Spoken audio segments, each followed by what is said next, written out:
Good morning students. आज हम class 10th में इकोनॉमिक्स के सेकंड चैप्टर भारतीय अर्थव्यवस्था के क्षेत्रक के बारे में चर्चा करेंगे। सबसे पहले अर्थव्यवस्था के अर्थ की हम बात करते हैं। तो अर्थव्यवस्था का अर्थ इस प्रकार है कि अर्थव्यवस्था दो शब्दों के योग से मिलकर बनता है, अर्थ और व्यवस्था। अर्थ माने धन या वित्तीय संसाधन और व्यवस्था माने प्रणाली, अर्थात धन या आर्थिक संसाधनों के क्रमबद्ध, सुव्यवस्थित और सुसंगत संचालन की व्यवस्था को ही हम अर्थव्यवस्था की संज्ञा देते हैं। अब हम बात करते हैं अर्थव्यवस्था के क्षेत्र की।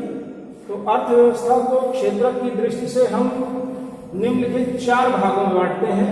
सबसे पहले देखते हैं स्वरूप की दृष्टि से अर्थव्यवस्था, फिर नियंत्रण की दृष्टि से अर्थव्यवस्था, फिर संगठन की दृष्टि से अर्थव्यवस्था, फिर क्षेत्र की दृष्टि से अर्थव्यवस्था। स्वरूप की दृष्टि से अर्थव्यवस्था 2 प्रकार की है, विकासशील अर्थव्यवस्था और विकसित अर्थव्यवस्था। विकासशील अर्थव्यवस्था ऐसी अर्थव्यवस्था है जिसके आर्थिक संसाधनों का अभी पूरी तरह से उपयोग नहीं हो पाया है और उसके आर्थिक संसाधनों के उपयोग की अभी अपार संभावनाएं विद्यमान हैं। तो ऐसी संभावनाएं जो अर्थव्यवस्था के विकास को गति प्रदान करती हैं, ऐसी व्यवस्थाओं को विकासशील अर्थव्यवस्था की संज्ञा में गिना जाता है। ऐसी अर्थव्यवस्था विकासशील अर्थव्यवस्था कहलाती है और ऐसी विकासशील अर्थव्यवस्था में सबसे पहले प्रति व्यक्ति आय न्यूनतम होती है, फिर राष्ट्रीय आय न्यूनतम होती है, शिक्षा का स्तर कम होता है, जनसंख्या का प्रतिशत अधिक होता है, शिक्षा की व्यवस्था कम पाई जाती है, मृत्यु दर अधिक होती है, जीवन प्रत्याशा कम होती है। ये सारी व्यवस्थाएं विकासशील अर्थव्यवस्था के प्रमुख लक्षणों की ओर इशारा करती हैं। इसके अलावा विकसित अर्थव्यवस्था ऐसी अर्थव्यवस्था है जो अपने आप में अपने आर्थिक संसाधनों का पूर्ण उपयोग कर चुकी होती है, अर्थात आर्थिक संसाधनों का समग्र उपयोग करने के बाद जो विकास की चरम अवस्था प्राप्त होती है, ऐसी चरम आर्थिक व्यवस्था को ही हम विकसित अर्थव्यवस्था की संज्ञा देते हैं। अब आते हैं नियंत्रण की दृष्टि से अर्थव्यवस्था। तो नियंत्रण की दृष्टि से अर्थव्यवस्था के 3 क्षेत्रक हैं, सार्वजनिक क्षेत्रक, निजी क्षेत्रक और संयुक्त क्षेत्रक। सार्वजनिक क्षेत्रक ऐसे क्षेत्रक हैं जहां पर अर्थव्यवस्था की समग्र क्रियाएं स्थापना से लेकर के व्यवस्थापन और व्यवस्थापन से लेकर नियंत्रण तक की सारी व्यवस्थाएं सरकार के द्वारा और सरकार के नियंत्रण में ही संचालित की जाती हैं और इसमें किसी व्यक्ति विशेष का कोई योगदान नहीं होता है। इसके विपरीत निजी अर्थव्यवस्था ऐसी अर्थव्यवस्था है जिसमें अर्थव्यवस्था के समस्त व्यवस्थाओं को निजी क्षेत्रों या निजी व्यक्तियों या निजी संस्थाओं के द्वारा संचालित, व्यवस्थापित और स्थापित किया जाता है।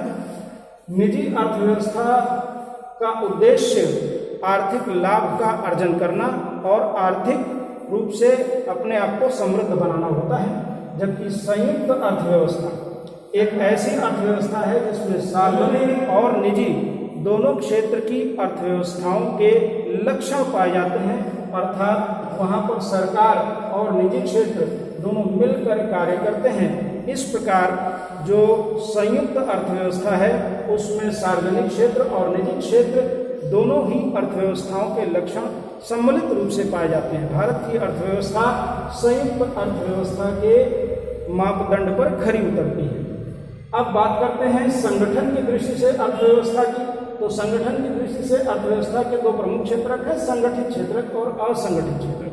संगठित क्षेत्रक ऐसे क्षेत्रक हैं जहां पर पूर्ण रूप से योजनाबद्ध तरीके से हर कार्य को किया जाता है और हर चरण पर चरणबद्ध तरीके से योजना को अमली जामा पहनाया जाता है। इसका परिणाम यह होता है कि यहाँ पर आशान्वित जो लाभ है वो परिणाम के रूप में हमें सामने देखने को मिलता है। इसके विपरीत असंगठित क्षेत्र ऐसे क्षेत्र होते हैं जहां कार्य करने की कोई योजना नहीं होती और कार्य करने का कोई पद सोपान नहीं होता। व्यवस्था अनियंत्रित होती है, व्यवस्था का कोई नाम नहीं होता, बल्कि परिस्थितियों और समय की उतार चढ़ाव को देखते हुए यहाँ पर परिस्थितियों के अनुसार कार्य किया जाता है। इसीलिए असंगठित क्षेत्र की जो आय है वो निम्न स्तर की पाई जाती है और परिणाम आशा के अनुकूल नहीं मिल पाते। अब हम बात करते हैं क्षेत्र के अंतिम वर्गीकरण की, जो क्षेत्र की दृष्टि से आते हैं। अर्थव्यवस्था को 3 प्रमुख क्षेत्रकों में बांटा जाता है। प्राथमिक क्षेत्र कृषि और उससे संबंधित क्रियाओं से संबंधित है। कृषि प्राथमिक क्षेत्र में इसलिए है क्योंकि मानव के जीवन यापन के लिए कृषि उत्पादन ही महत्वपूर्ण स्रोत के रूप में प्राथमिक स्तर पर उपलब्ध होते हैं और कृषि उत्पादन के द्वारा ही मानव आर्थिक गतिविधियों के संचालन का प्रारंभ करता है। अब बात करते हैं द्वितीय क्षेत्र की। तो द्वितीय क्षेत्र में औद्योगिक उत्पादन और औद्योगिक इकाइयों से संबंधित क्षेत्र को रखा जाता है क्योंकि इससे कृषि के द्वारा प्राप्त उत्पादन को कच्चे माल के रूप में प्रयोग करके नवीन उत्पादन को प्राप्त किया जाता है और उस उत्पादन के द्वारा सरकार को टैक्स मिलता है और उपभोक्ता को उसके उपभोग की वस्तुएं मिलती हैं। इसके अलावा जो तृतीय क्षेत्रक है वो सेवा, बैंकिंग और वित्तीय क्षेत्रक से संबंधित होता है और ये क्षेत्रक सबसे महत्वपूर्ण क्षेत्रक है क्योंकि ये प्राथमिक क्षेत्रक और द्वितीय क्षेत्रक को आर्थिक संसाधनों के रूप में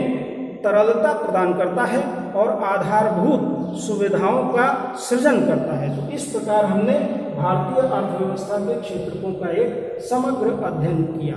थैंक यू।